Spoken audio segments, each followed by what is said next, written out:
구약 성경은 모두 예수님의 모습입니다.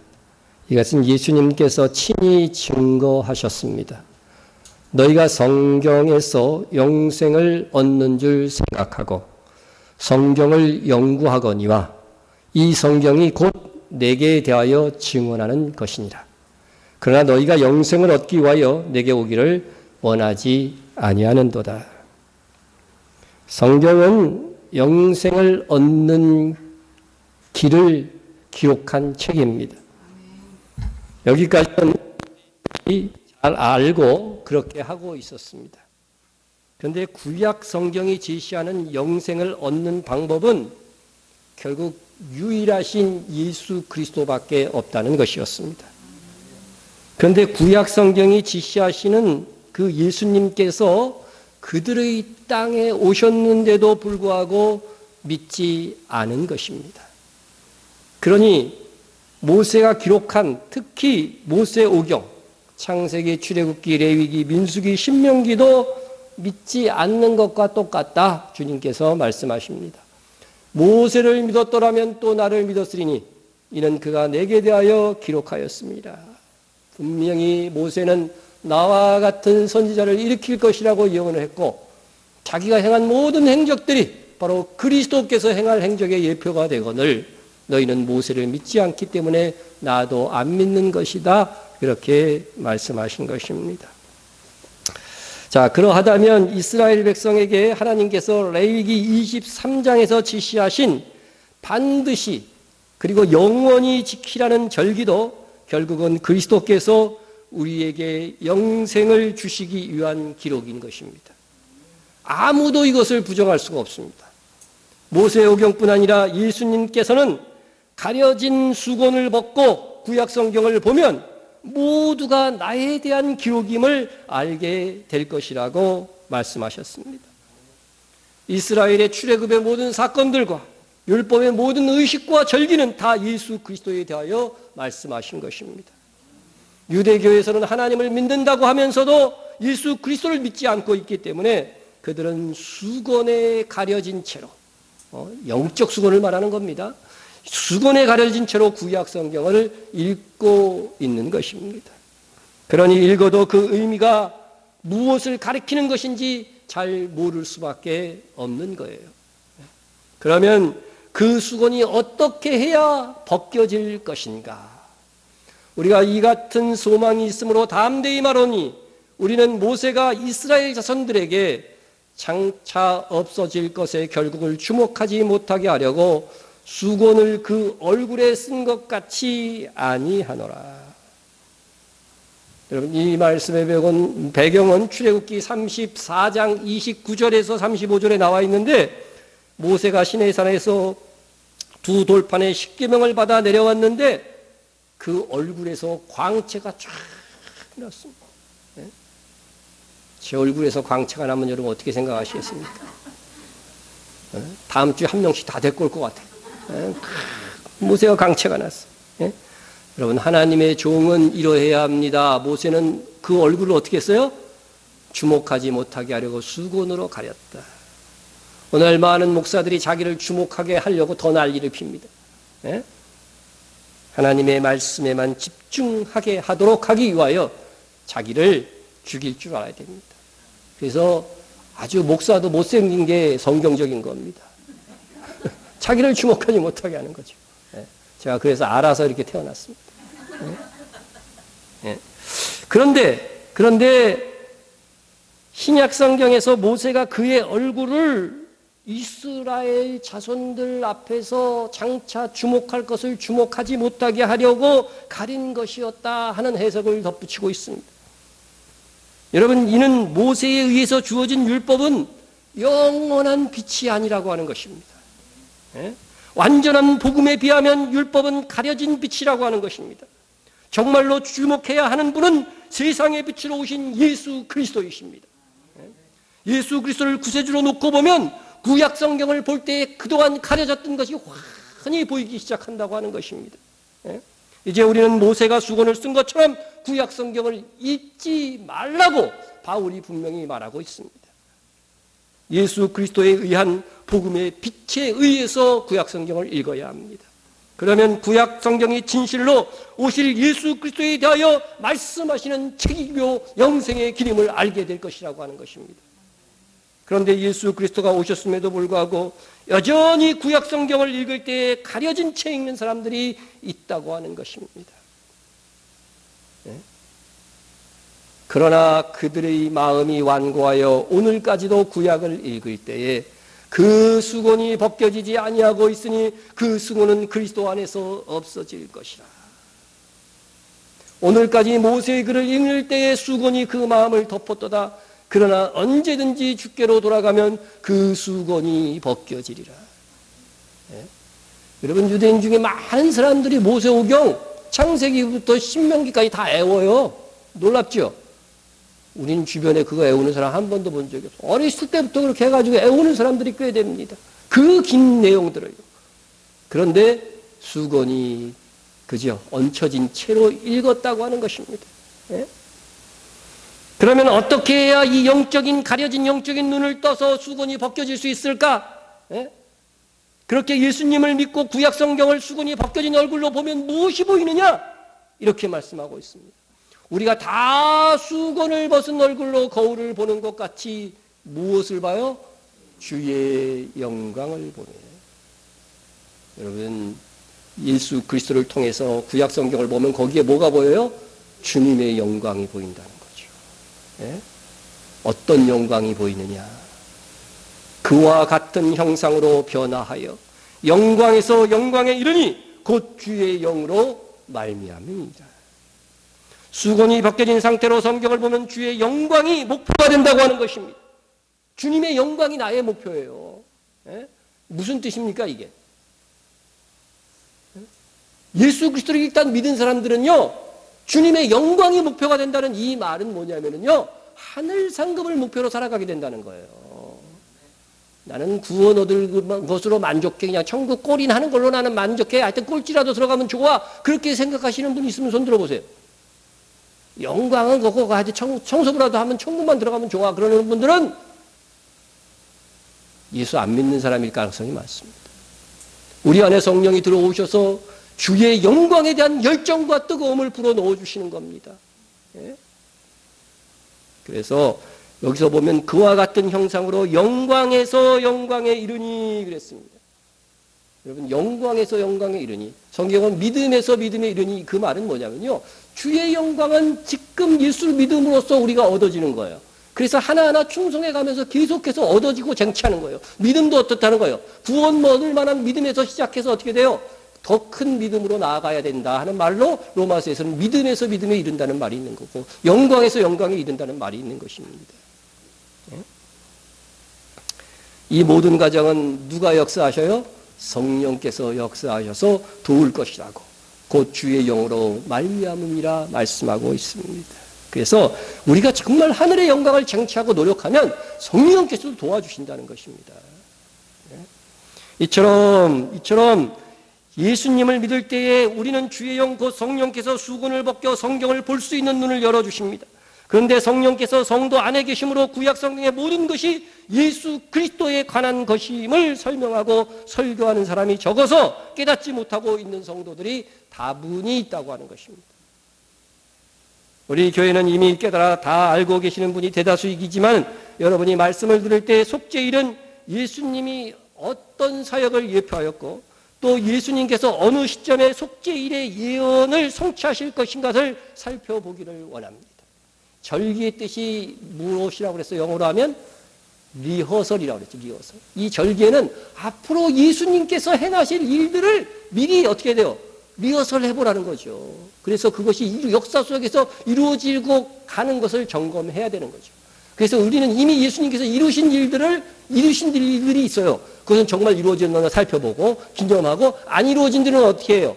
그것을 이룰 수 있도록, 그 예언을 성취할 수 있도록 우리는 함께 기도하고 노력해야 한다고 하는 것입니다. 우선 레위기 23장에서 반드시 지켜야 할 7절기를 다시 소개할 때에 이 7절기가 그리스도의 구역 사역을 의미하는 것임을 성령께서 보다 확실하게 여러분에게 깨닫게 하시기를 원합니다. 첫 번째 절기는 유월절입니다. 유월절, 그리스도의 죽음입니다. 유월절 양은 제단불에 몇 시에 묵습니까? 오전 9시에 맵니다. 6시간 매고 있다가 몇 시에 죽입니까? 오후 3시에 죽입니다. 예수님이 언제 십자가에 못 박히셨습니까? 유월절 오전 9시에 십자가에 달려서 오후 3시에 운명하십니다. 리허설이에요, 리허설. 그대로 유월절에 그렇게 하는 겁니다. 그래서 예수님이 유월절 어린 양으로 오셨다고 그러는 거예요. 정확하게 날짜를 지키십니다. 네? 예수님이 유월절 날 만찬하시고 그 다음날 죽으셨죠? 네?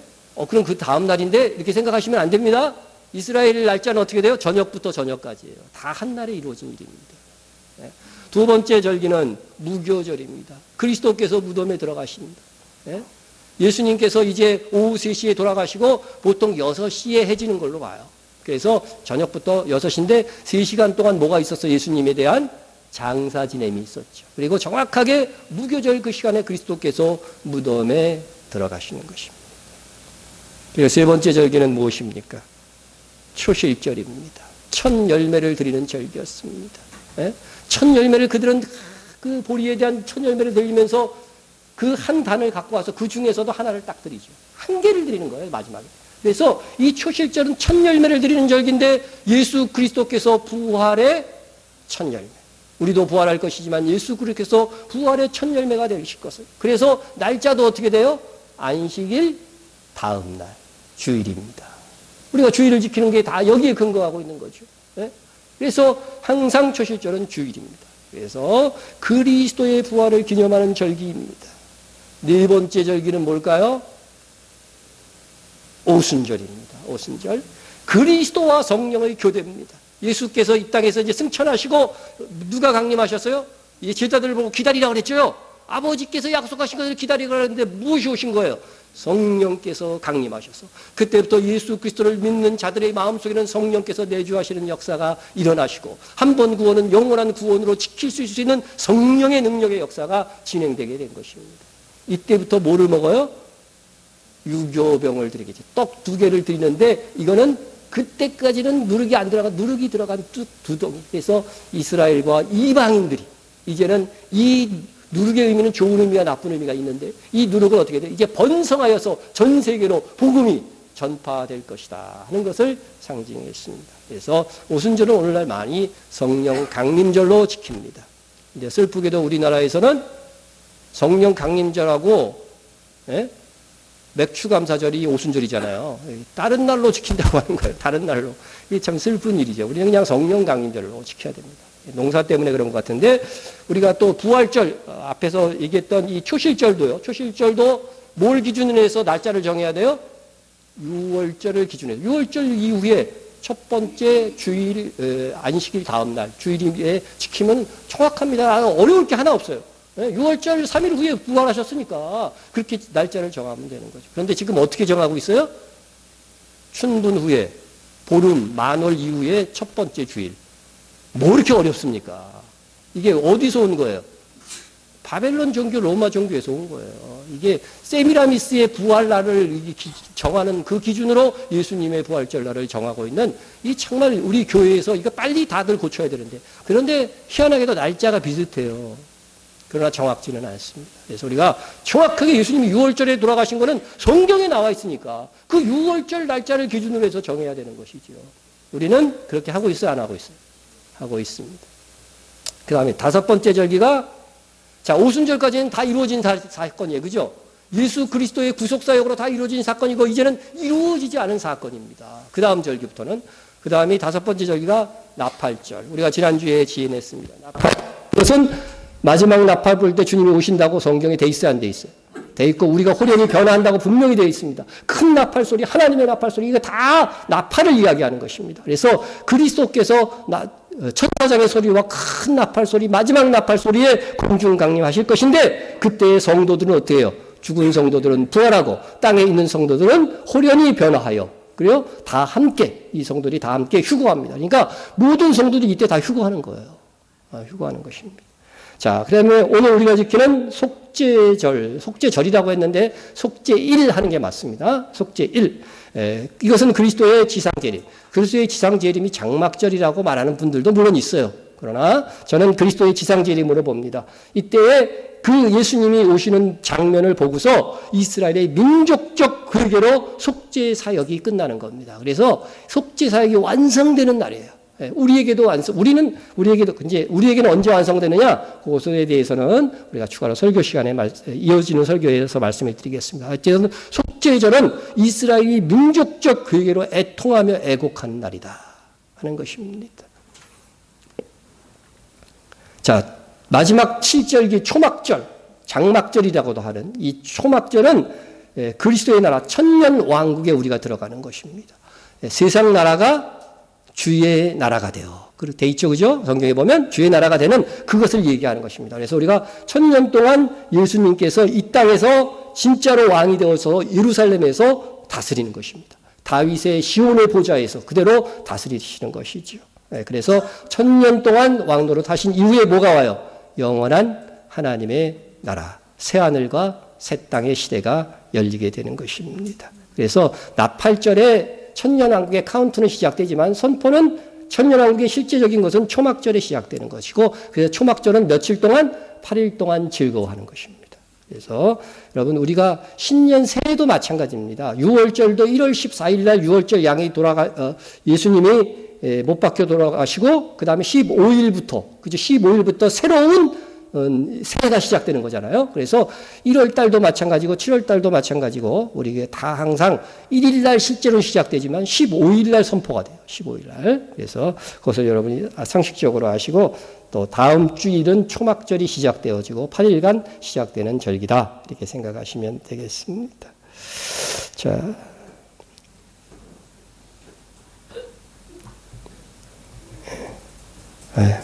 자, 우리가 해마다 이 절기를 지키는데 절기 때는 같은 메시지가 선포될 수밖에 없어요. 그래서 조금 중복된 메시지도 있지만 여러분들이 그것을 잘 전할 수 있기를 듣기를 원합니다. 속죄일의 가장 큰 리허설은 뭐냐면은 두 마리 염소를 이렇게 탁 해가지고서 선택을 해서 제비 뽑아서 한 마리는 잡아서 어떻게 해요? 어린 양으로 어디에 들어가요? 지성소로 들어가는 거죠. 대지상이 지성소를 가지고 들어가는 겁니다. 그래서 그건 예수 그리스도를 상징해요. 그리고 한 마리 또 염소는 뭐예요? 아사셀이라고 해가지고서 거기다 안수하고 모든 죄를 떠안고 어디로 보내요? 광야로 보내는 것입니다. 그래서 이 아사셀도 예수 그리스도의 대속이다 이렇게 설명하시는 분들이 있는데 제가 쭉 성경을 연구해 본 결과는 그렇지 않습니다. 아사셀은 유대인들이 다 이거는 악마로 판단해요. 탈무드에도 악마로 나옵니다. 그래서 이 염소는 그동안 이 속죄일에 예수 그리스도의 대속으로 인하여 이 죄는 누구에게? 사탄 마귀에게 전부 다 짊어지고 광야로 가서 죽게 만드는 것입니다. 그래서 아마 이 속죄일에는 모든 죄를 이제 사탄이 짊어지고 그때에 모든 사탄의 세력들이 다 죽는 거예요. 그래서 이 사탄은 무적행에 갇히는 그런 날이 아닐까 이렇게 생각이 됩니다. 자, 그래서 이 속죄일은 맨 처음에 무슨 사건으로 생겨난 절기일까? 모든 절기는 그것이 일어난 사건이 있어요. 구약 성경에. 그렇죠? 어떤 사건으로 생겨난 절기일까? 오늘부로 3년째 지금 이것을 설교하고 있는데 기억나시는 분? 무슨 사건이에요? 알고 있지만 침묵을 지키는 걸로 판단하겠습니다. 여러분 모세가 시내산에서 율법 10계명이죠. 특별히 대표로 10계명을 가지고 받아 내려옵니다. 그 기간이 무려 40일이 걸렸습니다. 그러자 산 아래 이스라엘 백성들은 모세가 살았는지 죽었는지 요동하기 시작했습니다. 40일 동안 계속 안 내려오고 있으니까. 그러자 백성들의 요구가 뭡니까? 백성이 모세가 산에서 내려오니 더딤을 보고 모여 백성이 아론에게 이르되 일어나라 우리를 위하여 우리를 인도할 신을 만들라. 신을 만들라. 하나님을 형상으로 만들어 달라는 거죠. 만들어 달라는 겁니다. 그러자 모세를 대신하고 있는 그들의 제사장인 아론이 어떻게 했어요? 금송아지 만들었어요. 그죠? 금송아지를 만들었습니다. 그리고 그 앞에서 여호와의 절기를 하고 뛰어놀고 즐거워하고 있었습니다. 예? 아론이 그들의 손에서 금고리를 받아 부어서 조각칼로 새겨 송아지 형상을 만드니 그들이 말하되 이스라엘아 이는 너희를 애굽 땅에서 인도해낸 너희의 신이라 하시니 애굽 땅에서 출애굽시킨 것이 하나님인데 하나님을 송아지 형상으로 만들어 놓은 거야. 감히 하나님의 형상을 어떻게 피조물의 모양으로 만들 수 있습니까? 사람의 모양으로 만들 수도 없는데 소 모양으로? 하나님은 너무 거룩하신 분이기 때문에 형상화할 수 없어요. 피조물로 형상화할 수 없는 분입니다. 그런데 금송아지를 만들었습니다. 예? 대제사장이 이런 짓을 하다니 정말 있을 수 없는 일입니다. 이스라엘이 얼마 전까지만 해도 여호와께서 말씀하신 것을 다 준행하리이다 했던 사람들이에요. 예? 금송아지를 그래서 어떻게 합니까? 모세가 와가지고서 불살라서 가루를 만들어 물에 뿌려 이스라엘 자손에게 마시게 하였습니다. 예? 금가루니까 몸에 좋았을까요? 예? 요즘 몸에 좋다고 금가루 먹는 분들이 있더라고. 깜짝 놀랐어요. 이거 성경적으로 보면 의미가 아주 나쁜 겁니다. 예? 금송아지 만드는 것 때문에 분노해서 우상 갈아갖고 네 처마셔 이렇게 한 건데 그 짓을 하고 있으니. 예? 그리고 이 큰 죄에 동참하지 않는 레인으로 하여금 3,000명가량을 도륙해서 죽였습니다. 그러나 그에서 끝날 일이 아니었습니다. 중요한 건 이스라엘이 이 큰 죄에 대하여 하나님께 뭐를 받아야 돼요? 속죄함을 받아야 되는 겁니다. 모든 죄는 속죄함을 받아야 돼요. 예? 단 하나의 죄만 있어도 어떻게 돼요? 선악과 한 번 따먹은 걸로 어떻게 돼요? 죽음이 온 거잖아요. 그래야 모세는 하나님께 나아가기로 결심합니다. 이튿날 모세가 백성에게 이르되 너희가 큰 죄를 범하였도다. 내가 이제 여호와께로 올라가노니 혹 너희를 위하여 속죄가 될까 하노라 하고, 모세는 이스라엘의 죄를 하나님께서 속죄하실 것을 기대하고 여호와께로 올라가겠다고 합니다. 이에 모세는 이스라엘의 큰 죄에 대하여 통탄하고 하나님의 임재가 있는 신의 산으로 올라가서 이스라엘을 대표하여 무슨 기도? 속죄의 중보 기도를 하겠다는 것입니다. 나 같은 선지자를 모세가 하나님께서 보내주실 것이라고 했던 것은 바로 예수 그리스도잖아요. 바로 이 일을 누가 하실 거라는 거예요, 나중에. 예수님이 하신다는 거예요, 예수님이. 예? 그리스도께서 출임하셨다가 하늘에 계신 하늘로 승천하셔서 다시 오실 때에는 이스라엘의 속죄가 완성될 것이라고 하는 모형입니다. 모세는 다시 시내산에 올라가 40일 동안 있었습니다.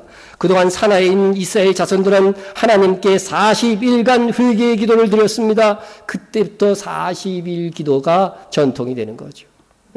이 40일의 회개의 기간이 끝나자 하나님께서 다시 언약의 십계명을 주심으로 인해서 모세는 하나님이 계신 시내산에서 내려오게 됩니다. 십계명을 다시 두 돌판에 적어줬다는 것은 언약을 어떻게 돼요? 다시 회복시켜 주셨다는 것입니다. 이 돌판은 어떻게 돼서요? 던져서 깨트려 버렸잖아요. 아까 그림에서 보셨죠. 그래서 모세의 중보로 이스라엘 속죄가 이루어진 날이 티스리 열일 10일, 이스라엘 종교력 7월 10일입니다. 바로 첫 속죄일입니다. 올해 우리 기준으로는 10월 9일이 되겠습니다. 여러분 이게 속죄일 다 요새 검색해서 인식해보면요, 올해 며칠인지 다 나와요. 여러분 그 정도 관심이 있어야 됩니다. 이스라엘 전체를 위한 첫 속죄일은 모세의 중보를 통해서 행해진 거예요. 이스라엘이 이렇게 해서 속죄함을 받았다는 것이 속죄일의 최초의 시작인 것이죠. 첫 속죄는 모세의 중보로 행해졌지만 마지막 속죄일, 속죄일은 아마 영원히 지켜질 겁니다. 그렇지만 예수님이 오시기 전 마지막 속죄일에는 다시 오실 예수 그리스도의 중보와 재림을 통해서 성취될 것입니다. 그것이 바로 모세가 하나님께서 나와 같은 선지자 하나를 일으키시니라는 예언의 최종 성취가 될 것입니다. 그러므로 마지막 속죄일은 유대인들에게 회개하며 영적인 회복의 날이 될 것입니다. 그러므로 예수님의 재림과 맞추어 이스라엘 민족 전체가 회개하는 역사가 속죄일 날짜에 맞추어 일어날 것입니다. 공중강림은 언제? 공중강림은 언제 일어나요? 나팔절이죠. 지난주에 했잖아요. 6월절 정확하게 날짜 맞춰서 예수님이 오셨죠. 초림 때도. 재림 때도 마찬가지입니다. 이 절기에 맞추어서 오시는 겁니다. 그래서 리허설이라고 하는 것입니다. 구약 성경에서 선지자들은 그날에 있을 일들에 대해서 예언해 놓았습니다. 스가랴서 12장에서 보면은 이스라엘 예루살렘 모든 민족이 모든 민족이 이스라엘을 치고자 막 이렇게 이제 전쟁하여 덤벼들 때가 있을 거라고 했어요. 예?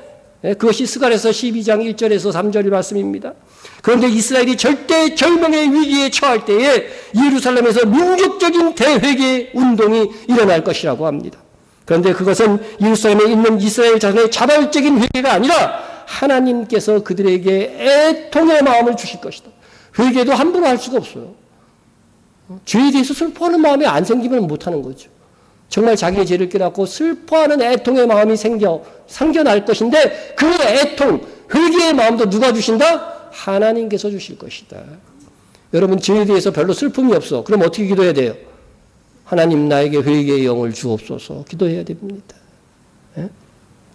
내가 다윗의 집과 예루살렘 주민에게 은총과 간구하는 심령을 부어주리니 그들이 그 누구를 보고 찌른 바 그를 바라보고 예수님이 십자가를 지시기 전에 이 예언이 있은 거예요. 이미 예? 그들이 십자가에 못 박혀 예수님을 죽일 것을 알고 찌른 바 그를 바라보고 그를 위하여 애통하기를 얼마나 애통하는지 보세요. 독자를 위하여 애통하듯 하며 외아들 하나밖에 없는 아들이 죽었어. 그러면 얼마나 그 부모가 슬퍼하겠어요. 그 정도의 슬픔으로 애통한다는 겁니다. 그를 위하여 통곡하기를 장자를 위하여 통곡하듯 하리로다. 이 사건은 예수님께서 초림했을 때 오순절에서의 회개운동을 말하는 것이 아닙니다. 그때는 부분적인 성취일 뿐입니다. 예? 주님 다시 오실 때 예수님을 믿지 못했던 이스라엘이 애통하며 회개하게 될 것입니다. 예? 그 근거는 이 말씀이 요한계시록의 예수님의 지상 재림의 예언으로 다시 인용되고 있기 때문입니다. 예? 자, 요한계시록입니다. 볼지어다 그가 구름을 타고 오시리라. 이건 지상 재림할 때예요. 각 사람의 눈에 이를 보겠고 그를 찌른 자들도 볼 것이요. 예? 그것은 반드시 그가 찌른 자가 본다는 게 아니고 그 후손이 본다는 거죠. 그 찌른 자들도 볼 것이고 땅에 있는 모든 족속이 그로 말미암아 애국하리니 그러하리라. 아멘. 예. 스가랴서에서도 찌른 바 그를 바라보고 애통한다고 했는데 계시록에서도 모든 민족이 구름 타고 내려오시는 것을 보게 되는데 그를 찌른 자들도 보고 애국한다고 되어 있습니다. 그를 찌른 자들은 예수님을 십자가에서 죽인 유대인들을 포함하여 하는 말입니다. 스가랴 예언과 계시록의 예언이 일치하고 있습니다. 이스라엘의 애통하는 회개가 있는 마지막 속죄일에 자기들의 메시아를 알고 그들은 애통할 때에 속죄함을 얻게 되는 것입니다. 그날을 예언하는 것이 바로 속죄일입니다. 속죄일. 그날의 이스라엘의 애통함이 얼마나 클 것인지 선지자는 이렇게 예언했습니다.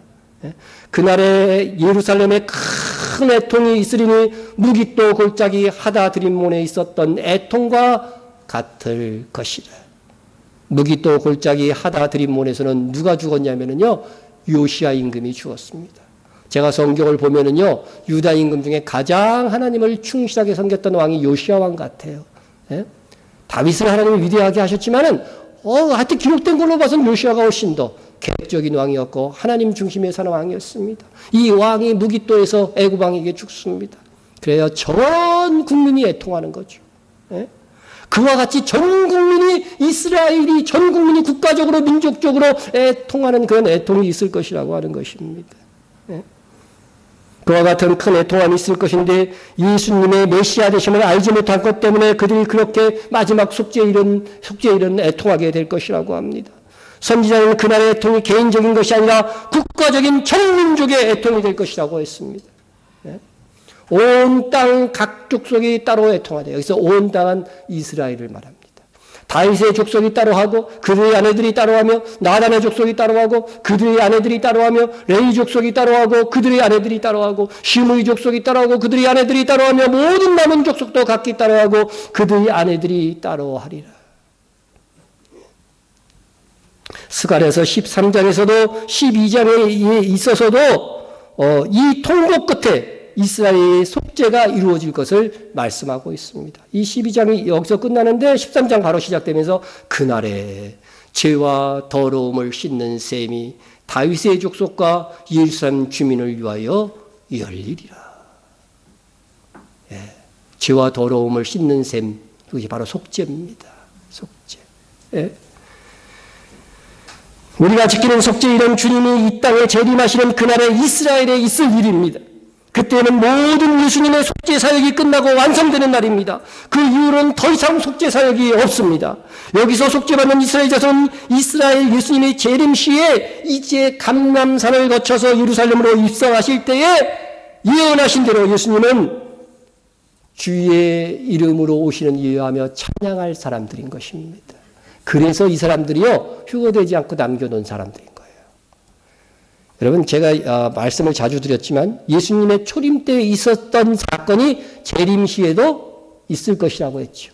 예수님의 초림을 예비했던 세례 요한의 사역이 마지막 시대에 있을 것을 계시록에 나와 있어요. 예? 바로 이것도 마찬가지입니다. 예수님의 초림 때 일이 있었죠. 앞에서 가고 뒤에서 따르는 무리가 소리 높여 이르되 호산나 다윗의 자손이여 찬송하리로다 주의 이름으로 오시는 이여 가장 높은 곳에서 호산나더라. 예수님이 주님이시죠. 그러니까 주님의 이름으로 오시는 거죠. 이게 왕을 칭호하는 겁니다. 시편 118편 26절의 성취입니다. 이것이. 예? 그런데 이와 같은 일들이 예수님의 지상 재림 시에도 있을 것을 예언하고 있습니다. 유대인들이 똑같이 찬송하리라 주의 이름으로 오시는 이유 할 거라고 하는 거죠. 이거는 제 예언이 아니고 사도들의 예언도 아니고 예수님이 직접 하신 예언입니다. 내가 너희에게 이르노니 이제부터는 너희는 찬송하리라 주의 이름으로 오시는 이여 할 때까지 나를 보지 못하리라 하시니라. 그러니까 예수님이 재림하실 때 유대인들이 어떻게 한다는 거예요? 찬송하리라 주의 이름으로 오시는 이여 찬양할 것이라고 했습니다. 그러나 유대인들은 지금 민족적으로 예수를 믿지 않고 있습니다. 언제 전체 온 이스라엘이 예수를 믿게 돼요? 바로 이 속죄일에 그 사건이 있을 것이라고 하는 것입니다. 그래서 예수님이 이제 에돔 땅에서부터 감람산을 거쳐가지고서 어떻게 돼요? 벳바게를 거쳐가서 쭉 예루살렘 그래서 성전 동쪽 문으로 들어오실 것을 분명하게 명확하게 스가랴서는 예언하고 있습니다. 그때 환영할 사람들, 그때 찬양하리라 주의 이름으로 오시니요 하는 이 자들을 위해서 이 이스라엘의 속죄일에 속죄받을 사람들을 지상에 남겨놓으신 것입니다. 그런데 세상 사람들은 어떻게 되겠어요? 그때는 정말 큰 슬픔의 날이 되는 거죠. 세상 사람들은. 예? 자, 이렇듯 다시 오실 예수님을 맞이할 이스라엘 국민 정체가 속죄함이 받는 날이 있을 것입니다. 이스라엘이 민족적 제로 신의 산에서 구원 언약을 맺었듯이 세상 역사 끝에 이스라엘 민족 전체가 새 언약을 맺는 날이 있을 것입니다. 이런 교회가 있어도 어느 나라 전체가 하나님을 믿든가 그렇지는 않죠. 다. 보세요. 어느 나라든지. 그죠? 그런데 이스라엘만은 어떻게 됐어요? 신의 산에서 어떻게 됐어요? 이스라엘 민족 전체가 나가서 어떻게 됐어요? 하나님과 구원 언약을 맺었어요. 그 당시는 그냥 언약이었지만 우리가 보기에는 구원 언약이죠. 구원 언약을 맺었어요. 바로 이스라엘 민족이 또 민족 전체로 새 언약을 맺는 날이 언제다? 바로 이 속죄일 날이 될 것이라는 것입니다. 네. 그래서 그날이 예수님의 구속 사역의 종지부를 찍는 날입니다. 그날 이후로는 더 이상 영혼의 구원 사역이 없습니다. 그런데 우리는 이스라엘보다 먼저 교회에 속하여 개인적으로 속죄함을 받고 하나님과 새 언약을 맺게 되었던 것입니다. 그러니 얼마나 감사합니까? 이스라엘은 민족적으로 언제 돼요? 그게 새 언약이 속죄일 날 되는 거예요. 우리는 이미 받았습니다. 하지만 우리에게도 속죄가 완성된 것은 아닙니다. 속죄일에 속죄라고 하는 단어는 이거는 하나 카팔입니다. 히브리어로 카팔인데 속죄라는 단어가 덮다라고 하는 뜻이에요. 덮다. 그래서 첫 언약의 속죄는 뭐냐면요. 죄를 덮어주는 거예요. 덮어주는 겁니다. 그래서 언제까지 우리의 속죄함이 완성될 때까지. 여러분 쉽게 이해하면 이런 겁니다. 신용카드를 사용하면 물건값이 지불돼요? 안 지불돼요? 지불돼요. 근데 정말 지불됐어요? 그 물건을 판 사람한테 돈이 언제 들어와요? 결제일날. 결제일날. 이거하고 똑같은 거예요.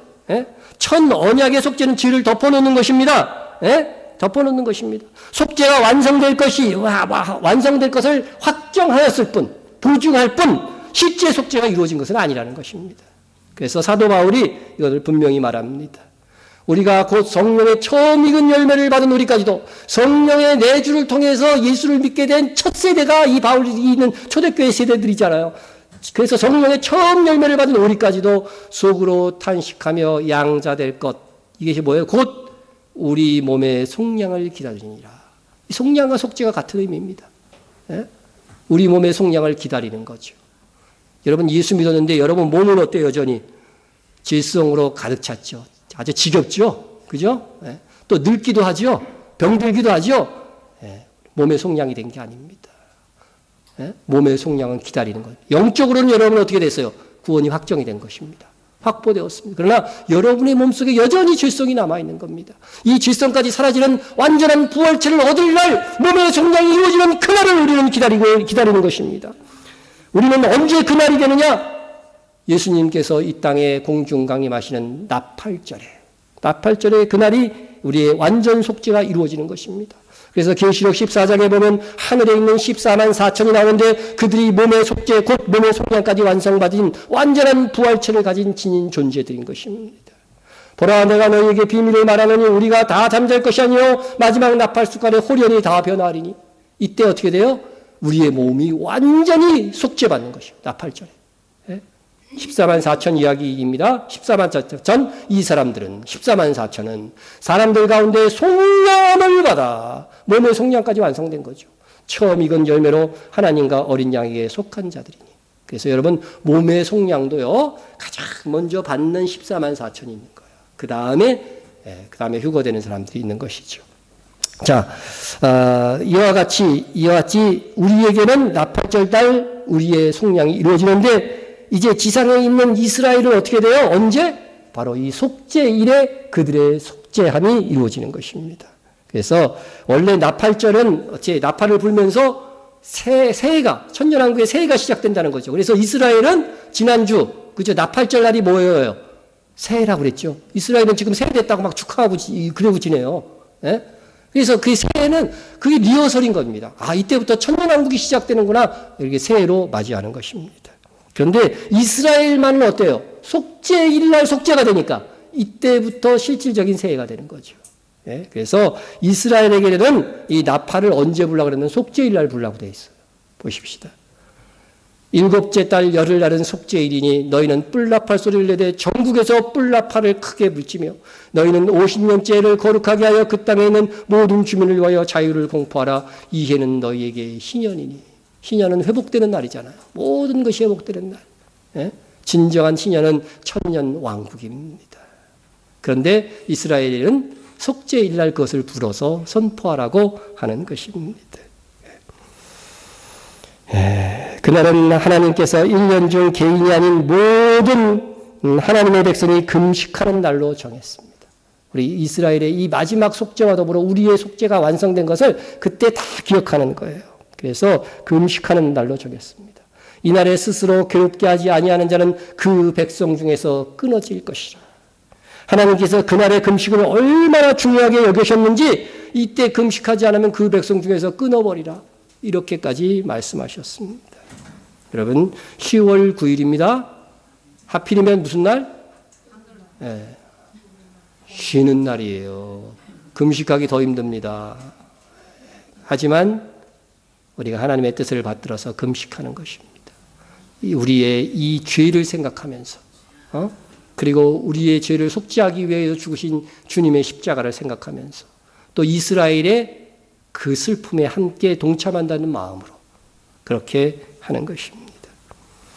우리를 위해 속죄의 보배 피를 흘리신 예수님의 고통에 우리는 우선적으로 최선을 다해서 동참하고자 금식해야 됩니다. 또한 이스라엘의 마지막 큰 애통을 위해서 금식하며 기도해 줄 수 있습니다. 우리는 우리의 이스라엘의 속죄를 위해서 기도할 책무가 있습니다. 그것은 그 이유는 뭐냐면 우리가 이스라엘 유대인들로부터 무엇을 받았어요? 복음을 받았기 때문입니다. 이것보다 귀한 게 어디 있습니까? 예? 여러분 사도들은 모두 유대인들이었습니다. 이방인 우리는 그들의 빚진 자들로서 그들을 섬겨야 됩니다. 이러한 원리는 분명히 서신서에 나와 있습니다. 더욱이 그들은 우리의 장자라고 했습니다. 이스라엘은 내 장자라. 우리는 뭐예요? 이방인은 차자인 것입니다. 그리고 그들은 무슨 나라라고 했어요? 천년왕국이 오면 제사장 나라가 될 것이라고 했어요. 제사장 나라다. 예? 그래서 우리 담당 제사장도 있을 겁니다. 이스라엘은. 예? 그들이 그들의 위치를 알고 자기 역할을 할 때까지 우리는 그들을 도와야 됩니다. 우리는 이것을 선교의 마지막 사역으로 알고 힘을 쏟고 있습니다. 예? 우리는 이 유대인들을 향한 기도와 선교가 행해질 때 주님께서는 이를 완성하시고자 다시 오실 것입니다. 예? 동시에 우리는 이 속죄일에 우리가 받은 이 속죄에는 그리스도의 피의 공로가 있다는 것을 기억하면서 주님의 보혈을 찬양하며 감사해야 할 것입니다. 프랑스의 황제 나폴레옹이 바삐 길을 지나가고 있었습니다. 한 소녀가 달려오더니 무릎을 꿇었습니다. 그리고 다급하게 말했습니다. 평화 우리 아버지를 용서하여 주옵소서. 나폴레옹이 무슨 사연인가 물었습니다. 소녀는 대답했습니다. 아버지가 사형 선고를 받았습니다. 그자 나폴레옹이 조사해 보니까 정말 이 소녀의 아버지는 사형에 해당할 만한 죄를 지었더라는 것입니다. 그래서 황제는 어떤 사람도 살릴 권한이 있었지만 소녀의 이를 불러서 말했습니다. 내 아버지는 법을 어겼으니 어쩔 수가 없구나. 그러자 소녀는 흐느끼면서 울었습니다. 황제님, 저도 잘 알고 있습니다. 그러나 저는 황제님의 법의 심판을 요구하는 것이 아니라 황제님의 자비를 원하는 것입니다. 말을 기가 막히게 했어요. 그러자 가만히 침묵을 지키던 나폴레옹이 말했습니다. 네 말을 듣고 내 아버지를 용서하니 기쁨으로 돌아가거라. 여러분, 나폴레옹의 용서, 황제가 용서하면 용서가 되는 것이 왕권 국가였습니다. 그런데 하나님의 용서가 이와 같은 것일까요? 아닙니다. 나폴레옹의 용서에는요, 공의가 없었습니다. 예? 모든 죄를 지은 사람을 저런 식으로 황제 마음대로 용서해 준다면 그 나라의 공의가 설까요, 안 설까요? 안 서는 거죠. 말만 잘하고 그냥 법이 제대로 작용할 수가 없는 거죠. 예? 죄의 값은 반드시 치르게 해야 그 나라의 공의가 서는 것입니다. 그래서 나폴레옹의 용서와 하나님의 용서는 다른 것입니다. 죄의 삭은 사망인데 나폴레옹은 죄값을 치르게 하지 않고 용서만 하였습니다. 하나님께서 어떤 사람이 다 죄를 졌는데 우리만 니네 죄 용서해 줄게. 그리고 이 교회 밖에 있는 사람들은 용서 안 해. 그러면 그게 하나님의 공의입니까? 그건 아니죠. 예? 공의로운 하나님의 나라에는 이런 일이 있을 수가 없습니다. 예? 죄의 삭은 사망이라고 하는 것은 하나님께서 정해놓으신 하나님의 법입니다. 하나님이 정해놓으신 법이에요.